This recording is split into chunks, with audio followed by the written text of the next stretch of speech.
Hello guys, welcome, good morning. This is Vedant Education, class 12, Science, Chemistry. We are having unit number 7, P block, and in the P block we are just talking about group 15 in the previous lectures. And lots of matter has been covered in the previous lectures, and you all, I just wish that you all are just been through the lectures in which we have talked about the all initial properties. ठीक है, ये Hindi medium की class है, then I must speak in Hindi. देखिए, तो P block का जो group 15 है जिसमें नाइट्रोजन फैमिली होती है, इसके बारे में हम पढ़ चुके हैं. नाइट्रोजन, फास्फोरस, आर्सेनिक, एंटीमनी और बिस्मथ, ये इसमें एलिमेंट्स हैं. इनके गुणों की हम बात कर चुके हैं, आकार की बात कर चुके हैं, गुणों में विद्युत ऋणात्मकता की बात कर चुके हैं, इसकी क्रियाशीलताओं की बात कर सकते हैं. हेलोजन, हाइड्रोजन, ऑक्सीजन, इनके साथ इसकी क्रियाशीलताओं की बात कर चुके हैं, इसकी ऑक्सीकरण अवस्थाओं की बात कर चुके हैं. और एक सबसे इम्पोर्टेंट बात कि नाइट्रोजन जो आवर्त 2 का तत्व है, आवर्त 2 का तत्व है, उसके एनामलस बिहेवियर मतलब अपने वर्ग से असंगत व्यवहार को भी हम पढ़ चुके हैं. ठीक है, तो अब तक के लेक्चर्स में हमने ये सारी चीज़ें पढ़ी. और देखिए, सभी वर्ग में ये सारी चीज़ें पढ़ने के बाद हमें क्या पढ़ना होता है, उसके आवर्त 2 का तत्व जैसे इसमें नाइट्रोजन है और आवर्त 3 का तत्व जैसे इसमें फास्फोरस है, उससे जुड़े हुए कुछ विशेष यौगिक हमें उसमें पढ़ने होते हैं जो हमारे काम के हैं. ठीक है, तो उस कड़ी में हम नाइट्रोजन जो आवर्त 2 का तत्व है उसके अंदर हम पढ़ चुके हैं डाई नाइट्रोजन. ठीक है, डाई नाइट्रोजन मतलब N2 गैस की हम बात कर रहे हैं. ठीक है, N2 गैस हम वायुमंडल से हमने इसको निर्माण की बात की थी. ठीक है, वायुमंडल से गैस का द्रवीकरण किया था, फिर उसका आसवन, प्रभाजी आसवन करके नाइट्रोजन को पृथक कर रहे थे. ठीक है ना. इसके अलावा हमने क्या बात की थी कि इसको अमोनियम साल्ट से हम क्या कर सकते हैं, अमोनियम साल्ट जिसमें अमोनियम का डाइक्रोमेट सॉल्ट भी हो सकता है और भी सॉल्ट हो सकते हैं, उनके अपघटन द्वारा भी नाइट्रोजन बना रहे थे. और फिर हमने क्या कहा था कि एजाइड जो होते हैं जिसके अंदर आप सोडियम या फिर बेरियम का एजाइड ले सकते हैं, बेरिलियम का एजाइड ले सकते हैं, उन एजाइड्स के डिकम्पोजिशन से भी हमने क्या किया था, नाइट्रोजन का निर्माण किया था. नाइट्रोजन की रिएक्शंस की बात की थी कि भैया मेटल्स के साथ में नाइट्राइड बनाएगा, ऑक्सीजन के साथ में नाइट्रिक ऑक्साइड NO बना लेता है, या हमने बोला कि हाइड्रोजन के साथ में अमोनिया बना लेता है. ये सब इसकी अभिक्रियाशीलता की हमने बात की थी नाइट्रोजन की, और लास्ट में इसके कुछ उपयोगों की बात की थी. ठीक है, तो चलिए आज की क्लास में हमारे पास जो नया टॉपिक है जिसकी हम बात करने वाले हैं, नया यौगिक हम इस नाइट्रोजन का लेंगे जिसको हम बोलेंगे अमोनिया. ठीक है ना. So we will talk about ammonia in this class. उसको कैसे डिफाइन करना है, कैसे उसको प्रिपेयर करना है, बनाना है, निर्माण करना है, अलग अलग विधियां, और क्या उसके रासायनिक और भौतिक गुण होते हैं, and after all these there uses, और उसके यूजेस की हम बात करेंगे. ठीक है, देखिए, नाइट्रोजन कंटेनिंग यौगिक जो होते हैं जिनके अंदर नाइट्रोजन उपस्थित है, ऐसे कार्बनिक यौगिक जिनमें नाइट्रोजन उपस्थित है, उनको बहुत सारे अलग अलग नामों से पुकारते हैं और उसमें कई बार कन्फ्यूजन हो जाता है बच्चों. तो भैया अमोनिया किसको कहते हैं, अमोनियम किसको कहते हैं, नाइट्राइड किसको कहते हैं. तो देखिए, मैं आपके सामने लिखता हूँ, NH3 को कहते हैं अमोनिया. ओके, एक होता है NH4+, इसको बोलते हैं अमोनियम, है ना. अमोनिया हो गया, अमोनियम हो गया. N2 ये है डाइनाइट्रोजन. ओके, N3- इसको क्या बोलते हैं, नाइट्राइड, है ना. नाइट्रोजन का एनायन बन गया ना, इसको बोलते हैं नाइट्राइड. एक होता है N3-, इसको क्या बोलते हैं, एजाइड, है ना. एक इधर बॉन्ड है and I must write it is NH2, इसको क्या बोलते हैं, एमीन. ओके, और ये सभी क्या है, एमीन हो गया, और ये सब क्या है, एमीन इसी का अमोनिया का ही डेरिवेटिव होता है. एक H को हटा करके इधर कार्बन की चेन लगा दी. तो ये कुछ नाइट्रोजन के यौगिक हैं जिनको हम बार बार देखेंगे, सुनेंगे, जिनके बीच में कई बार कन्फ्यूजन हो जाता है बच्चों कि भैया अमोनिया बोल रहा है तो कौन सा वाला फॉर्मूले की बात कर रहा है, अमोनियम बोल रहा है तो कौन से वाले फॉर्मूले की बात कर रहा है. Then you must see all these things, और इनको आपको समझना चाहिए. ठीक है, चले आगे बढ़े तो अब अपन अमोनिया की बात करते हैं और इसके निर्माण की विधियों की बात करते हैं कि भैया अमोनिया को हम जनरली कैसे बना सकते हैं। ठीक है, देखो सबसे इंपॉर्टेंट बात क्या है कि जो सॉइल होती है हमारी, जिसको हम मिट्टी की बात करते हैं, उसमें छोटी क्वांटिटी में या बहुत ही कम सूक्ष्म मात्रा में क्या होता है, अमोनिया हो सकता है। ठीक है, मृदा में सूक्ष्म मात्रा में अमोनिया होता है। अब वो कहां से आया वो देखना है। जो कहां से आया, जो मिट्टी के अंदर क्या होता है बच्चों, मिट्टी में क्या होता है, नाइट्रोजन युक्त कार्बनिक पदार्थ होते हैं। जैसे इंसान हो गया या जानवर हो गया, यूरिन त्यागते हैं, ठीक है, उसके अंदर क्या होता है, यूरिया होता है। यूरिया एक नाइट्रोजन युक्त कार्बनिक पदार्थ है। जैसे सजीव जो है मर जाते हैं, जानवर वगैरह मर जाते हैं, उनके सेल्स के अंदर प्रोटीन्स हैं और प्रोटीन में नाइट्रोजन होता है, वहाँ से भी नाइट्रोजन युक्त कार्बनिक पदार्थ मिल जाते हैं। तो बहुत सारे कार्बनिक पदार्थ मिट्टी में होते हैं। उन कार्बनिक पदार्थों का क्या होता है, अपघटन हो जाता है, या उन कार्बनिक पदार्थों का परिवर्तन हो जाता है किसमें, अमोनिया में।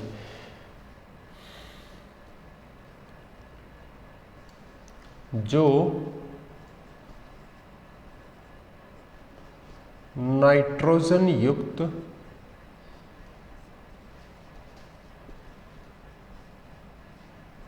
कार्बनिक पदार्थों के अपघटन से बनती है। ठीक है, देखो सबसे इंपॉर्टेंट जो आपको नाइट्रोजन युक्त कार्बनिक पदार्थ देखने को मिलेगा ना बच्चों, वो होता है यूरिया। क्या है, यूरिया, यही होता है ना यूरिया। और देखिए यूरिया जो है, यूरिया को ये किस में कन्वर्ट कर लेता है, अमोनियम कार्बोनेट में कन्वर्ट कर देता है। ठीक है ना, it is been converted to ammonium carbonate. और अमोनियम कार्बोनेट जो है उसका फर्दर डिकम्पोजिशन हो सकता है। ठीक है, यूरिया को आप वाटर के साथ में रिएक्ट कराएंगे, क्योंकि सॉइल में क्या होता है, वाटर होता है, तो वो किस में हो गया, अमोनियम कार्बोनेट में कन्वर्ट हो गया। ठीक है बच्चों, मैं नाम जो है ना वो इंग्लिश में लिख रहा हूँ, क्योंकि आपको इंग्लिश हिंदी नाम तो नाम होता है। ठीक है, सो यूरिया कन्वर्ट हो गया किसमें, अमोनियम कार्बोनेट में। और अमोनियम कार्बोनेट जो है वो टेम्परेचर के साथ में किस में कन्वर्ट हो जाता है, डिकम्पोज हो जाता है, अपघटन हो जाता है। क्या हो जाएगा, अपघटन हो जाता है बच्चों। ठीक है ना, किसमें, यहाँ से तो निकलेगा NH3 निकलेगा, प्लस CO2 निकलेगा, प्लस H2O निकलेगा। This is the ammonia for what we are going to. ठीक है, तो ये जो यूरिया है वो किसमें निकल गया, फाइनली क्या दे रहा है, ये NH3 दे रहा है। यह है अभिक्रिया यूरिएज एंजाइम से भी होती है।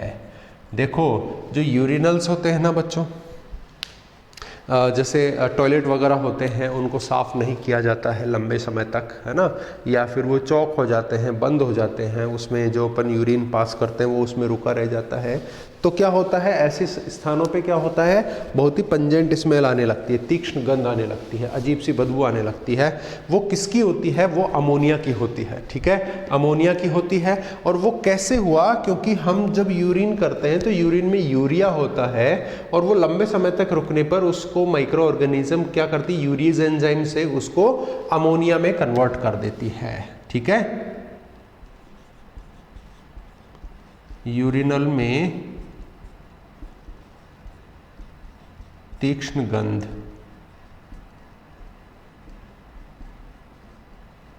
अमोनिया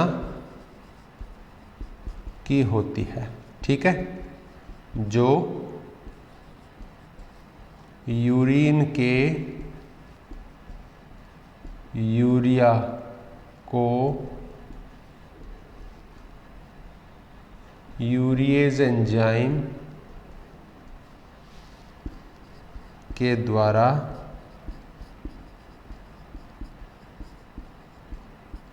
अमोनिया में बदलने पर आती है। बोलो बच्चों, समझ में आया क्या आपको? तो ये सिंपल एक मैकेनिज्म है, तो आपको ये समझना है कि भैया यूरिया से अमोनिया किस टाइप से या कैसे बनता है, तो वो आप समझिएगा। ठीक है, समझ में आ गई बात? अच्छा देखिए, इसके अलावा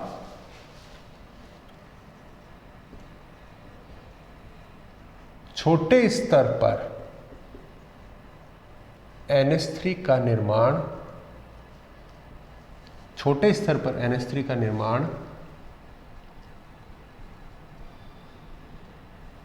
प्रयोगशाला में अमोनियम लवण की अभिक्रिया, किसकी अभिक्रिया? अमोनियम लवण की अभिक्रिया किससे करवानी है अपने को?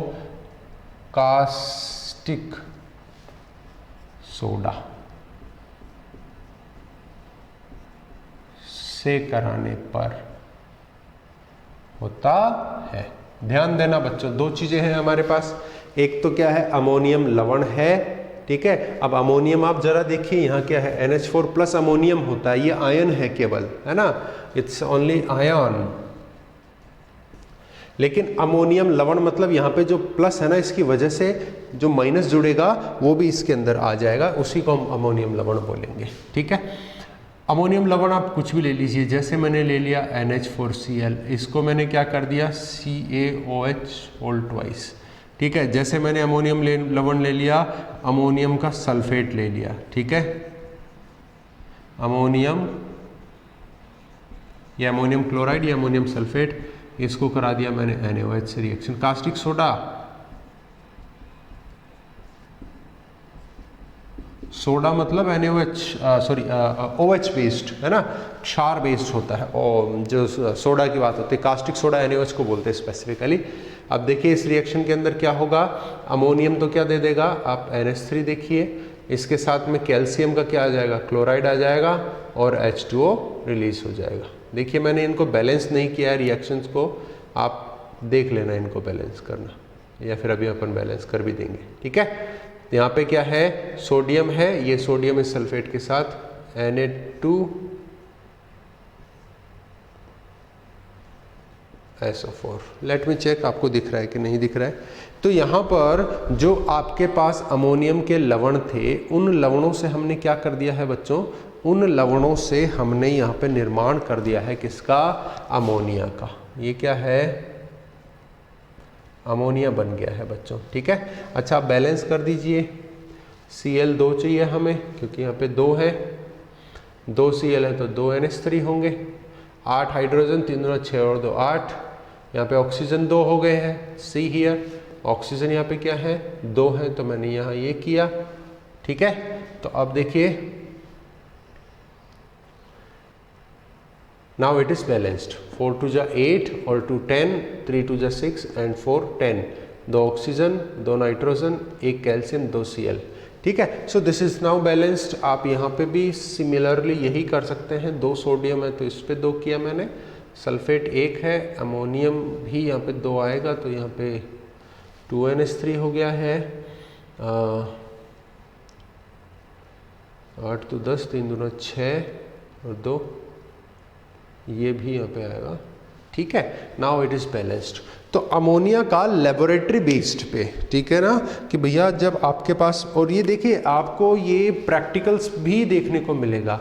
अमोनियम क्या होता है? आपका एक पॉजिटिव रेडिकल होता है, धनायन मूलक होता है, जिसका परीक्षण भी किया जाता है कि जो आपके पास लवण दिया हुआ है उसमें धनायनिक मूलक है या नहीं है। ठीक है, तो आप याद रखिएगा ये चीज़, जब भी अपन लैब में इन फ्यूचर वर्कआउट करेंगे, इन पॉजिटिव रेडिकल्स को आइडेंटिफाई करने की कोशिश करेंगे, तो सिंपल सा तरीका है कि अगर आपके लवण में अमोनिया है, अमोनियम है, तो उसका मतलब अमोनियम का टेस्ट कर रहे हैं, और अगर अमोनियम, कौन अमोनियम? NH4+, इसका टेस्ट कर रहे हैं, इसका मतलब वो किस में होगा? अमोनियम लवणों में ही NH4+ मिलेगा ना, जैसे ये हुआ, ये हुआ।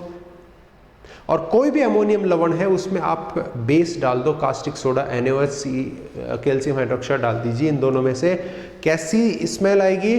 तीक्ष्ण गंध आएगी, पंजेंट स्मेल आएगी। वो किसकी होगी? NH3 की। अगर पंजेंट स्मेल आ रही है इसका मतलब वो अमोनिया की है। और कहाँ से बना? वो अमोनियम से बना, इससे बना, दैट मीन्स अमोनियम प्रेजेंट है।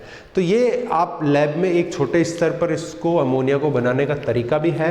और यही एक तरीका है किस चीज़ का? अमोनियम जो आपके पास रेडिकल है, मुक्त मूलक होगा, उसको पहचानने का तरीका भी यही होता है बच्चों।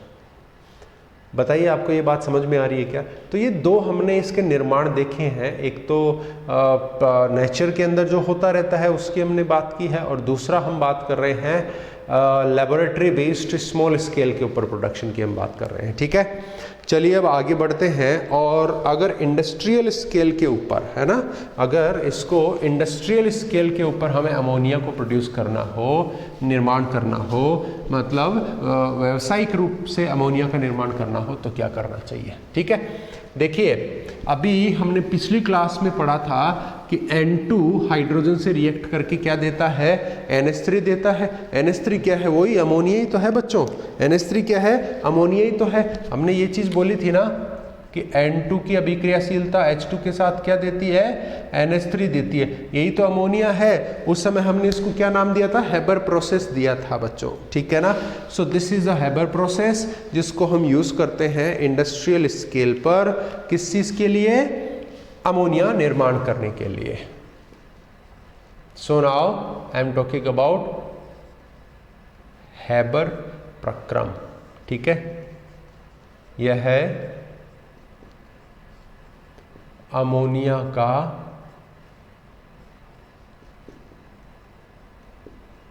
औद्योगिक स्तर पर निर्माण की विधि होती है। ठीक है, क्या है ये? अमोनिया के निर्माण की विधि है, लेकिन औद्योगिक स्तर पर। जब लार्ज स्केल पे हमें अमोनिया प्रोड्यूस करना है तो हम इस हेबर प्रोसेस का उपयोग करते हैं। जहां क्या होता है इसमें? जहां N2 व H2 की अभिक्रिया ताप दाब की विशेष परिस्थिति में करवाई जाती है। ठीक है, किसकी रिएक्शन करवानी है? नाइट्रोजन एंड हाइड्रोजन की करवानी है। कब, कैसे, क्यों, वो सारी चीजें अब अपन इसमें देखेंगे। इसमें ताप और दाब की एक विशेष परिस्थिति होने की बात बोल रहे हैं बच्चों। इसका तात्पर्य क्या है कि इस रिएक्शन में हमें एक निश्चित ताप और दाब रखना पड़ेगा, क्योंकि ये जो है हमारे पास में एक विशेष प्रकार की रिएक्शन होती है। ठीक है, चले तो इसके अंदर मैं रिएक्शन लिखता हूँ, कंडीशंस लिखता हूँ और उनका कारण लिखता हूँ। देखिए बच्चों, रिएक्शन क्या होती है? ये है आपका डाइनाइट्रोजन, ये है आपका हाइड्रोजन। इनको रिएक्ट करवाया तो ट्वाइस ऑफ NH3 बनता है। मैं एक एक चीज़ आपको बताऊंगा। इसको मैं बैलेंस करूं तो यहाँ पे ये आना चाहिए। इसमें मुझे देखिए क्या क्या लेना पड़ेगा। ताप लेना पड़ेगा मेरे को 700 केल्विन। दाब मुझे लेना पड़ेगा 200 ATM। I think you all are getting. समझ में आ रहा है? दिख रहा है क्या है? मैं इसको रब करके साइड में लिख दूं ताकि अच्छे से आपको दिख भी जाएगा एंड समझ में भी आ जाएगा। ठीक है, दिस इज द रिएक्शन। यहाँ पे आपको इसमें टेम्परेचर और दाब और उत्प्रेरक ये लेने हैं। देखिए मैं एक एक चीज़ को एक्सप्लेन करता हूँ। इस रिएक्शन में आपको जो टेम्परेचर है वो कितना मेंटेन करना है? 700 केल्विन मेंटेन करना है। दाब कितना मेंटेन करना है बच्चों? इसके अंदर 200 ATM दाब इसमें मेंटेन करना है। और उत्प्रेरक जो है ना बच्चों, उत्प्रेरक वो क्या है? उत्प्रेरक इसके अंदर होता है आपका K2O हो सकता है, एल्यूमिनियम का ऑक्साइड हो सकता है, इसमें Fe भी होता है, Fe जिसमें मोलिबेनम। ठीक है, Fe भी एक उत्प्रेरक है जिसमें एमो वर्धक के साथ। देखिएगा बच्चों, ये है K2O, Al2O, ये Fe, ये सब क्या है? उत्प्रेरक हैं और ये है वर्धक। इसको हम क्या कहते हैं? यह है उत्प्रेरक की क्रियाशीलता। आप लोग पढ़े हुए होंगे इस चीज़ को, फिर भी मैं बता देता हूँ। ये उत्प्रेरक की क्रियाशीलता बढ़ाता है। ठीक है, वर्धक क्या करता है? जिस उत्प्रेरक के साथ में इसको उपयोग किया है ना, उसकी भी क्रियाशीलता को बढ़ा देगा। और उत्प्रेरक क्या करते हैं? ये अभिक्रिया की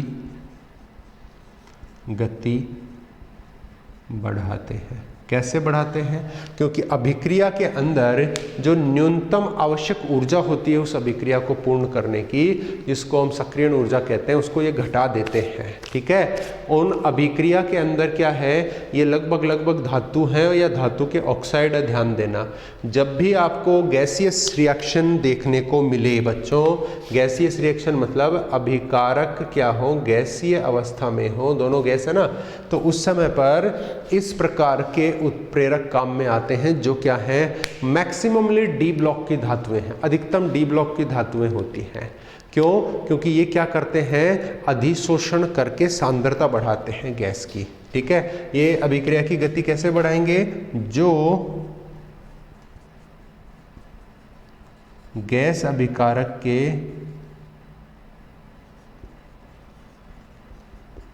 अधिशोषण से सांद्रता वृद्धि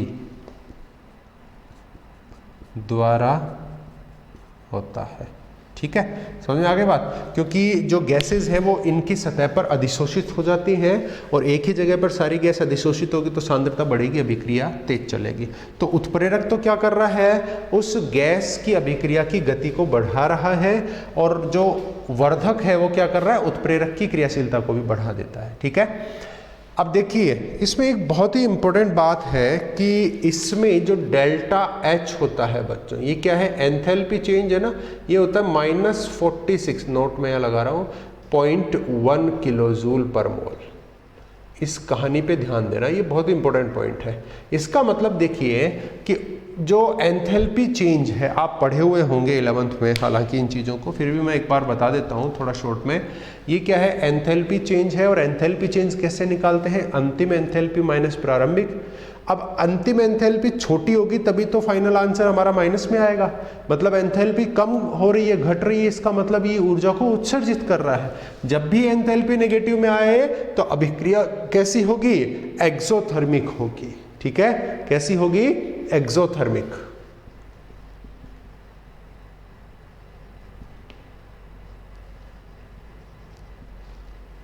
मतलब ऊष्माक्षेपी अभिक्रिया। ओके, अब देखिए कई बार क्वेश्चन पूछा जाता है कि हैबर प्रक्रम के अंदर जो रिएक्शन है उससे बनने वाले उत्पाद को अधिकतम बनाना चाहिए। ठीक है भैया, उसमें उत्पाद अधिकतम बनना चाहिए, अमोनिया मैक्सिमम बनना चाहिए। उसके लिए कौन सी विशेष परिस्थितियां हमें मेंटेन करनी होती हैं? ठीक है, ऐसे क्वेश्चन आता है तो उसमें आप आंसर क्या देंगे बच्चों? उसमें हमारा आंसर रहेगा कि ये परिस्थितियां हैं 700 kelvin temperature, 200 atm pressure and ये उत्प्रेरक उसमें होने चाहिए। फिर पूछता है क्यों? तो देखिए, क्योंकि यह अभिक्रिया जो है, यह अभिक्रिया कैसी है? इक्विलिब्रियम, ठीक है, साम्य अवस्था में आती है। साम्य अवस्था स्थापित करती है, साथ ही ऊष्माक्षेपी है। ठीक है, देखना जरा, ले सेतेलिए पढ़ा होगा आपने, ले सेतेलिए सिद्धांत।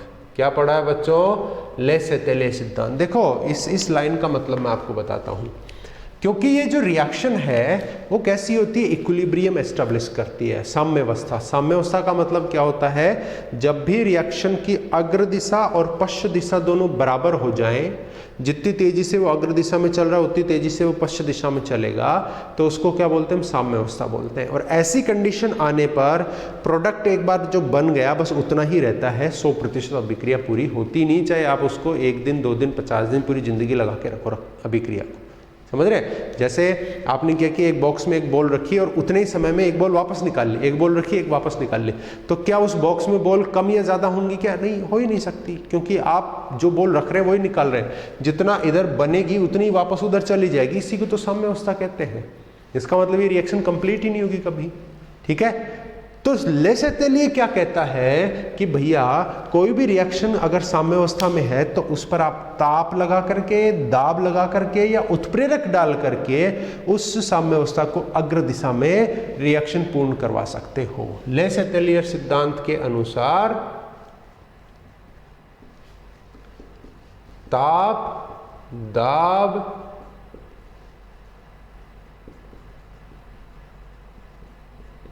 सांद्रता तथा उत्प्रेरक लगाकर अभिक्रिया के साम्य को अग्र दिशा में बढ़ा सकते हैं।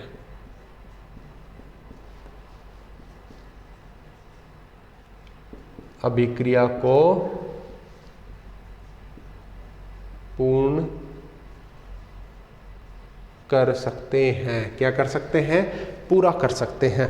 अब देखिए जरा, हम ये कह रहे हैं कि भैया ताप बढ़ा करके ऐसा कर सकते हैं, लेकिन गौर कीजिए कि रिएक्शन कैसी है, ऊष्मक्षेपी है। और ऊष्मक्षेपी अभिक्रिया का आप ताप बढ़ाओगे तो काम उल्टा हो जाएगा, है ना। क्योंकि रिएक्शन क्या चाहती है बताओ, टेम्परेचर एब्जॉर्ब करना चाहती है या उत्सर्जित करना चाहती है? उत्सर्जित कर रही है ना। देखिए माइनस में एंथैल्पी आ रही है, इसका मतलब ये ऊर्जा को उत्सर्जित कर रही है, एक्सोथर्मिक है, ऊष्मक्षेपी है। और जब हम उसको उल्टा ताप देंगे तो काम उल्टा हो गया ना उसके लिए, तो वो तो नाराज हो जाएगी, रिएक्शन की रेट क्या हो जाएगी, धीमी हो जाएगी। और अगर आप टेम्परेचर, अब आप ये सोचोगे कि बढ़ाने से गड़बड़ हो रही है तो टेम्परेचर कम कर देते हैं, अच्छा हो जाए तो, लेकिन उसमें भी गड़बड़ है, क्योंकि टेम्परेचर कम कर दोगे तो इस प्रकार की अभिक्रियाओं की क्रियाशीलता क्या हो जाती है, बहुत कम हो जाती है ना। रिएक्शन का ताप कम करोगे तो रिएक्टिविटी कम हो जाएगी, बढ़ाओगे तो ऊष्मक्षेपी है, फिर गड़बड़ हो जाएगी। तो हम अकेले ताप से ये नहीं कर सकते हैं, ठीक है। तो इसी के कारण इस अभिक्रिया में ऊष्मक्षेपी होने के कारण केवल ताप नहीं बढ़ाया जा सकता, तो हम क्या करते हैं, तीनों चीज बढ़ाते हैं। क्योंकि यह ऊष्मक्षेपी अभिक्रिया है जो केवल ताप बढ़ाने पर नहीं बढ़ती, अतः ताप 700 केल्विन, दाब 200 ATM तथा उत्प्रेरक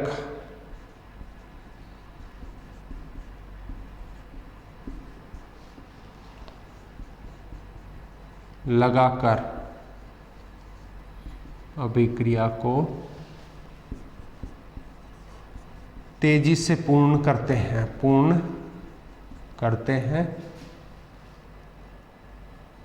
और अधिकतम उत्पाद प्राप्त करते हैं।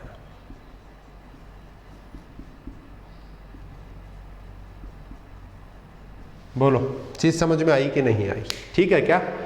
तो आपको क्वेश्चन पूछेगा कि भैया इसके अधिकतम उत्पाद प्राप्त करने की कैसी कंडीशंस हैं, ऑप्टिमम यील्ड कैसे प्राप्त कर सकते हैं, इसकी मैक्सिमम ऑप्टिमम कंडीशंस बताइए।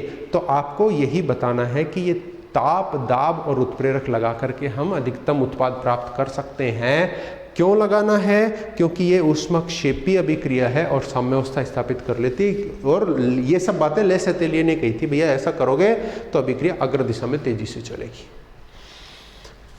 बोलो, चीज समझ में आई कि नहीं आई? ठीक है।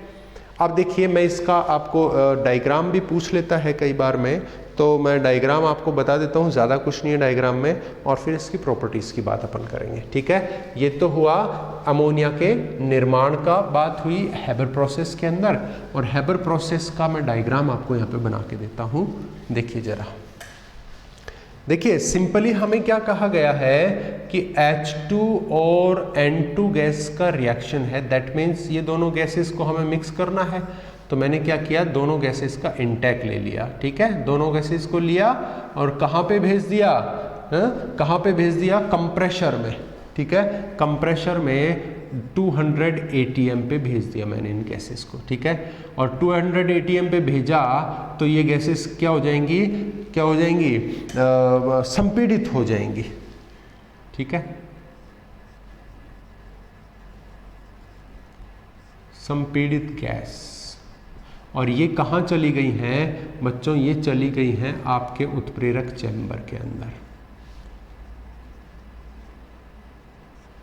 उत्प्रेरक चैम्बर जहाँ पे क्या हो रही है, अभिक्रिया हो रही है, क्या, N2 + H2 गिव्स NH3 अभिक्रिया। ठीक है ना, और यहाँ से अगर कोई गैस फिर भी बचती है, देखो यहाँ से हम क्या कर सकते हैं, ये अमोनिया को यहाँ पे हमने क्या कर लिया है, कलेक्ट कर लिया है, अमोनिया को यहाँ मैंने कलेक्ट कर लिया है, और अगर फिर भी कोई गैस इसमें से बचती है तो वो गैस कहाँ चली जाएगी, वापस से इस चैम्बर की तरफ चली जाएगी।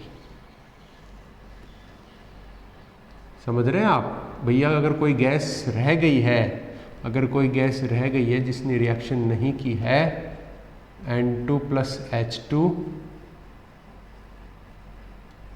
अभिक्रियाहीन, जिन्होंने अभिक्रिया नहीं की वो वापस से रिटेन हो जाएगी, हमें वापस से उसी स्ट्रीम के अंदर मिल जाती है। ठीक है, तो आप इतना डायग्राम बनाएंगे, that is more than sufficient. आप अगर ये लिखना चाहते हैं, टेम्परेचर मेंटेन करने की बात कहते हैं, T = 700 केल्विन, आप इसी चैम्बर में लिख दीजिए, उत्प्रेरक लिख दीजिए। ठीक है,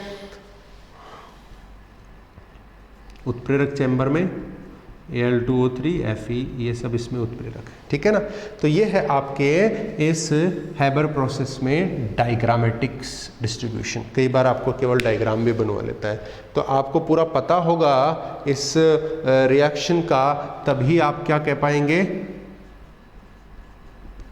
डायग्राम को बना पाएंगे। ठीक है, चलें अब आगे बढ़ते हैं बच्चों, आगे इसके प्रॉपर्टीज़ की बात करते हैं, और बहुत ही इंपॉर्टेंट है, ध्यान से पढ़ना, बहुत काम में आती हैं, और भी कई दूसरे चैप्टर पढ़ेंगे तब भी ये काम में आने वाली है। ठीक है, गुणधर्म।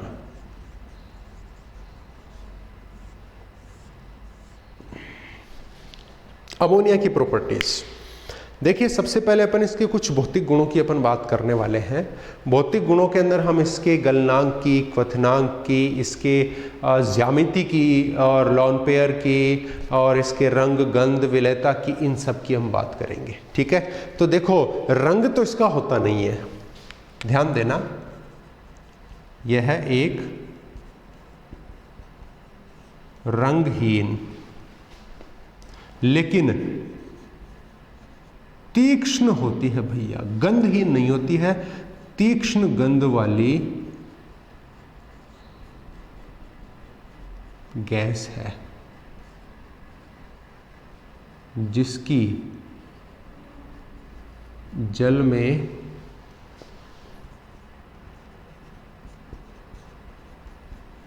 उच्च विलेयता होती है। ठीक है, कलर नहीं होता है, लेकिन इसमें गंध बहुत ज़्यादा होती है, तीक्ष्ण। इसको जैसे ही आप इनहेल करोगे ना, अगर ये नाक में चली गई गलती से भी, तो क्या होता है, बहुत ही तीखी गैस आती है ना, जैसे तो मिर्ची चली गई हो नाक में, इस टाइप की गैस ये होती है। ठीक है, इसमें इसका MPBP बहुत ही कम होते हैं बच्चों। ठीक है, मेल्टिंग और बॉइलिंग पॉइंट जो होते हैं वो बहुत ही कम होते हैं। गलनांक, क्वथनांक जो है वो बहुत कम होते हैं। गलनांक होता है इसका 198.4 केल्विन, और जो क्वथनांक है वो इससे थोड़ा ज़्यादा, लेकिन वो भी अल्टीमेटली आप देखोगे तो बहुत ही कम है, 239.7 केल्विन। ठीक है, तो आप बोलोगे सर ये तो बहुत है, कम कहाँ है, खूब है, ये तो बहुत सारा है। लेकिन आप जरा ये देखिए कि बच्चों ये माइनस में डिग्री सेल्सियस है, ये है आपका लगभग 40 डिग्री सेल्सियस है माइनस में, और ये है आपका लगभग 75 डिग्री सेल्सियस माइनस में है। तो माइनस के अंदर गलनांक क्वथनांक है, तो ऑब्वियसली हम क्या बोलेंगे कि कम तो है नहीं ये, है ना, काफ़ी सारा है, काफ़ी उच्च गलनांक और क्वथनांक इसको आप मार्जिनली बोलेंगे। ठीक है, अब देखिए इसके अंदर अब इम्पोर्टेंट बात क्या आती है कि भैया आकार के हिसाब से जितना गलनांक क्वथनांक होना चाहिए उससे कहीं ज़्यादा होता है ना, क्योंकि नाइट्रोजन का आकार बहुत छोटा होता है और छोटे आकार का गलनांक क्वथनांक हमेशा कम होता है, क्योंकि आकार घटने से आकर्षण घटता है, तो गलनांक क्वथनांक भी कम हो जाएगा। ठीक है, तो देखिए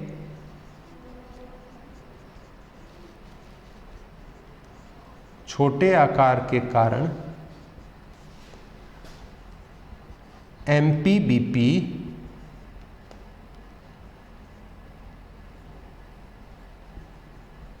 कम होने चाहिए। ठीक है, होने चाहिए, मैं नहीं कह रहा कि है, कम होने चाहिए, लेकिन ये अपेक्षा से उच्च होते हैं। क्या? MPBP अपेक्षा से ज़्यादा होते हैं, जो NH3 में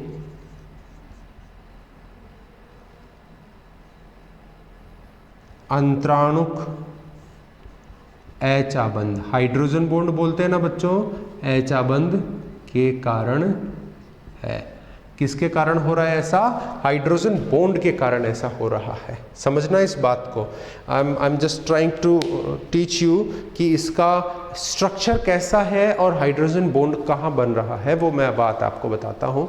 ठीक है, देखिए पहले तो मैं आपको हाइड्रोजन बॉन्ड इसमें समझाता हूँ। देखो अमोनिया जो है वो कुछ इस टाइप का स्ट्रक्चर आपको जनरेट करके दे रहा है, क्योंकि उच्च इलेक्ट्रॉन नेगेटिविटी है, इसलिए इस पे क्या आ जाता है, नाइट्रोजन पे पार्शियल नेगेटिव, इन पे partial positive, partial positive, partial positive.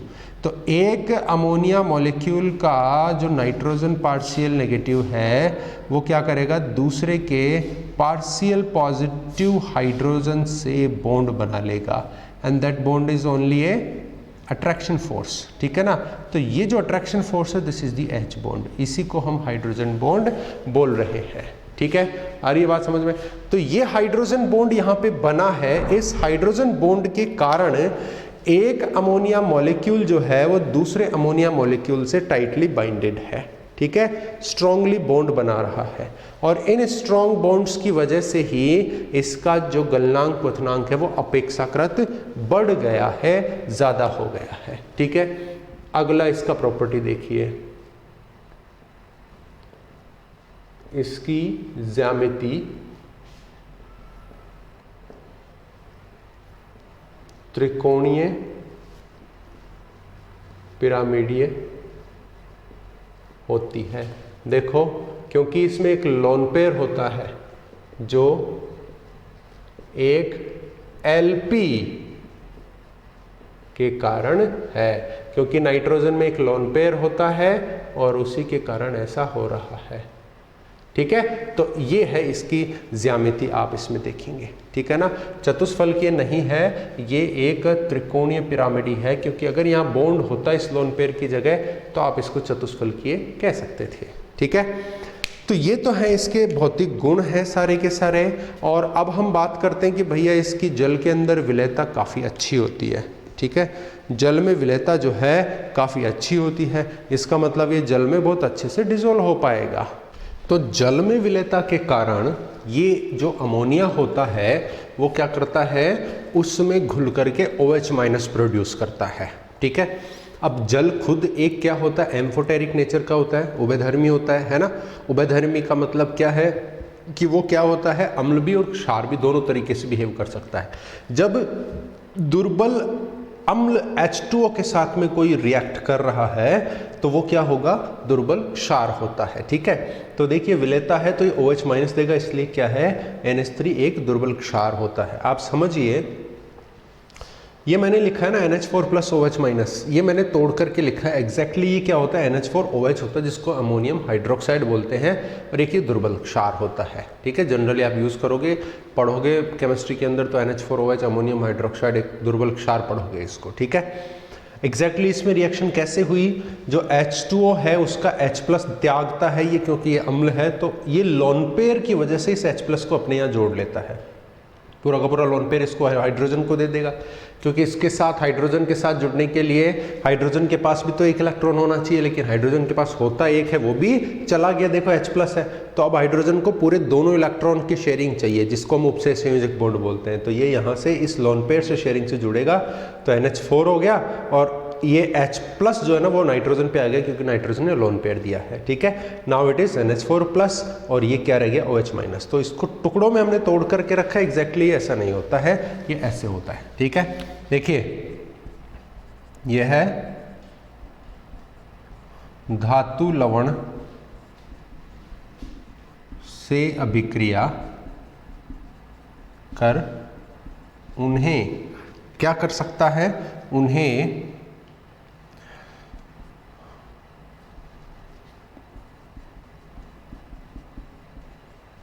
Hydroxide रूप में अवक्षेपित करता है। ठीक है, जैसे देखो ZnSO4 है ना, इसके साथ में NH4OH, क्योंकि जलीय विलयन होगा ना तो अमोनिया पहले वाटर से रिएक्ट करके इसमें बदल जाएगा, और फिर इसमें बदलने के बाद वो सॉल्ट से रिएक्ट करेगा। ये जिंक धातु है, इसका लवण है बच्चों। ठीक है, तो ये क्या दे देगा, देखना ZnOH होल ट्वाइस अवक्षेप बन गया। ठीक है, जिंक धातु का हाइड्रोक्साइड अवक्षेप बन गया, और अमोनियम लवण अलग हो गया, ये अमोनियम का सल्फेट हो गया। ऐसे ही जैसे FeCl3 प्लस NH4OH क्या देगा, देखिए Fe2O3.XH2O दे देगा, है ना। ये क्या है, जंग बोलते हैं ना इसको, कोरोजन, जंग, लोहे की जंग लगना, यही तो फॉर्मूला होता है Fe2O3.XH2O प्लस अमोनियम का क्लोराइड चला जाएगा, ये अमोनियम का Cl के साथ अमोनियम क्लोराइड चला गया। तो ये क्या कर रहा है, धातु के जो लवण थे, जैसे FeCl3 धातु का लवण है, जैसे ZnSO4 धातु का लवण है, इनके साथ ये रिएक्ट करके किस में कन्वर्ट कर रहा है, इनको ये कन्वर्ट कर रहा है किसमें, हाइड्रोक्साइड अवक्षेपों के रूप में। ठीक है, तो ये हाइड्रोक्साइड अवक्षेप हो गए। इसके बाद देखिए काफी इंपॉर्टेंट है लोन पेयर। लोन पेयर आप जान रहे हैं, ये देखिए ये रहा लोन पेयर। ठीक है, लोन पेयर उपस्थित होने के कारण, लोन पेयर उपस्थित होने के कारण यह लुईस क्षार होता है। अब मैं उम्मीद करता हूं कि आप समझते हैं लुईस क्षार। लुईस क्षार कौन होते हैं, जिनके पास लोन पेयर दान देने के लिए हो वो लुईस क्षार, और जिनके पास लोन पेयर इलेक्ट्रॉनों की कमी हो वो लोन पेयर को एक्सेप्ट कर सकता है, उसको लुईस अम्ल बोलते हैं। तो अमोनिया में नाइट्रोजन के पास लोन पेयर है, तो ये क्या है, लुईस क्षार है। और देखिए नाइट्रोजन का आकार छोटा होने की वजह से ये कैसा होता है, प्रबल लुईस क्षार होता है, क्योंकि लोन पेयर को जल्दी त्याग देता है। आपको कंपेयर करवा देगा, मान लीजिए आपको कहता है NH3 और PS3 में से ये क्या है, क्षार, क्या गुण इस तरीके से होता है, ये ज़्यादा प्रबल है। क्यों, क्योंकि नाइट्रोजन का आकार फास्फोरस के कंपैरिजन में छोटा है, जिस वजह से इलेक्ट्रॉनों के बीच में क्या होगा, प्रतिकर्षण लगेगा, छोटी जगह पे रहेंगे तो, और उनको वो जल्दी त्यागेगा, जिस वजह से NH3 PS3 के कंपैरिजन में ज़्यादा स्ट्रॉन्ग लुईस क्षार है। समझ में आ गई बात। तो देखो लोन पेयर के कारण ये क्या है, लुईस क्षार है, जो धातु आयन के साथ एक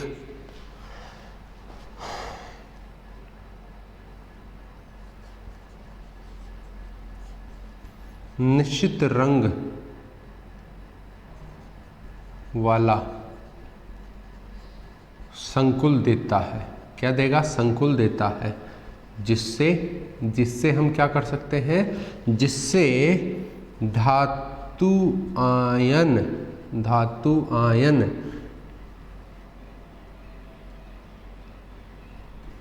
का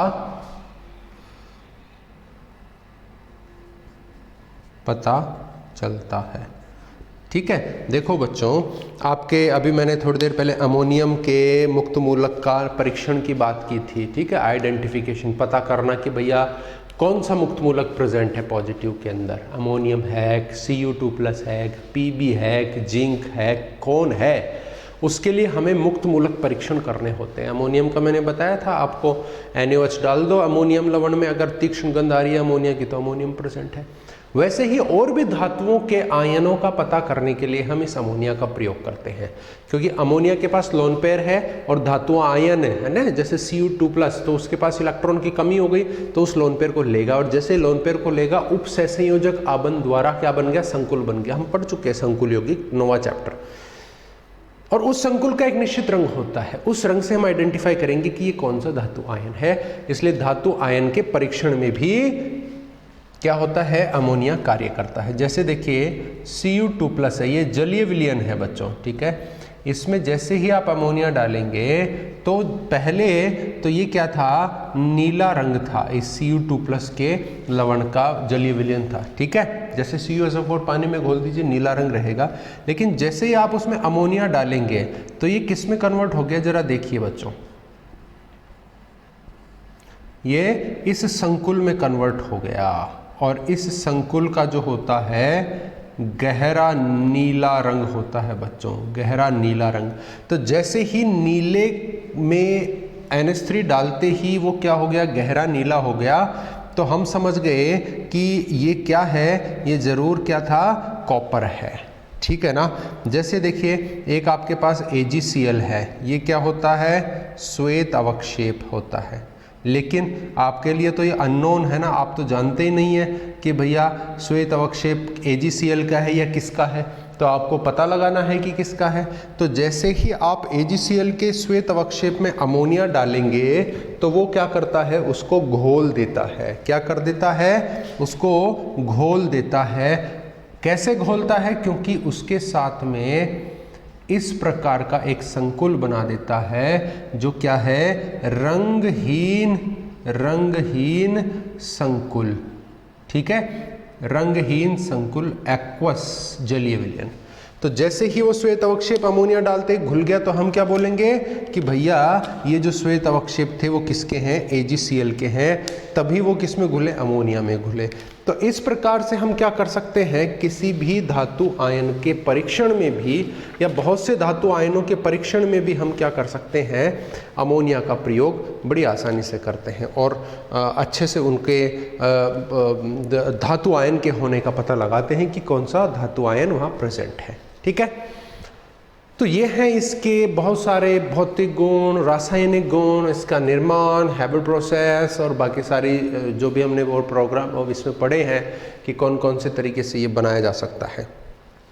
उपयोग में क्या क्या होते हैं बच्चों, वही जनरल उपयोग है। क्या है कि भैया ये बहुत सारे नाइट्रोजन युक्त फर्टिलाइजर्स जो उर्वरक हैं उसमें काम में आता है। कौन कौन से होते हैं बच्चों, अगर एग्रीकल्चर के बच्चे इसको देख रहे हैं तो वो तो उनके तो चेहरे खिल जाते हैं नाम आते ही, उर्वरक नाम आते ही। कौन कौन से होते हैं देखिए, अमोनियम फॉस्फेट है ना, होता है क्या अमोनियम फॉस्फेट, एक होता है डाई अमोनियम फॉस्फेट। क्या बोलते हैं इसको, जनरली खेतों में डालते हैं ना हम लोग, क्या होता है ये, DAP है ना, यूरिया।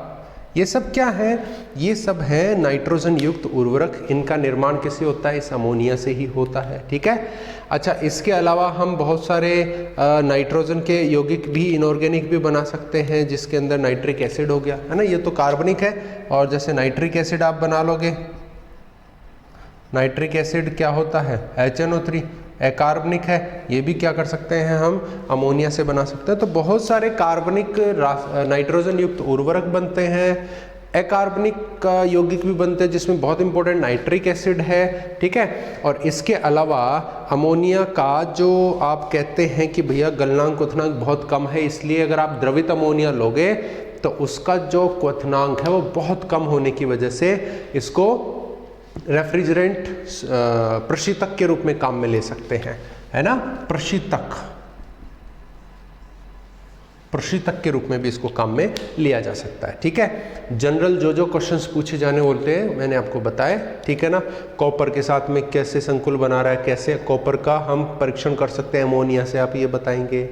इन दोनों में कंपैरिजन पूछेगा तो आप इसके बारे में बोलेंगे कि आकार छोटा होने की वजह से ऐसा सब हो रहा है ना। हेबर प्रोसेस के अधिकतम उत्पाद देने की कंडीशंस पूछता है तो आप वो बता सकते हैं, ठीक है। तो ये सब चीज़ें क्या है अमोनिया के बारे में। Okay guys, so that's all for the today's lecture. We will meet in the next lecture with a new topic that will be the oxides of nitrogen and the nitric acid. Okay, thank you very much for this lecture. We will meet again in the next lecture. Till then, be safe, keep study. Thank you very much.